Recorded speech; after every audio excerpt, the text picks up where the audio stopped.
ঘর থেকে তুমি তাড়াতাড়ি বেরো। তোমার 1 টাকা দেওয়া ক্ষমতা না, তুমি ঘর থেকে বেরো। এই বয়সে কোথায় যাব? এই বয়সে আমি কোথায় যাব? কোথায় থাকবো? কেন বাড়ির মতন বৃদ্ধাশ্রমে থাকো গা তুমি? আমি এখন চললাম। আমি কিছুক্ষণ পর যা তুমি ব্যাগ নিয়ে কোথায় যাচ্ছ? আমার ছেলে ঘর থেকে বাই করে দিয়েছে, আমাকে বৃদ্ধাশ্রমে পাঠিয়ে দিয়েছে। আমি কি খাবো, কোথায় থাকবো, আমি কিছুই জানি না।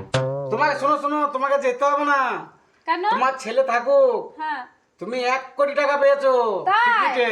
তাই এই দেখো তোমার টিকিট, তাই এই দেখো আমার কাছে। তুমি আমার সঙ্গে এসো। তোমার ছেলে কই? তোমার ছেলেকে আমি দেখবো।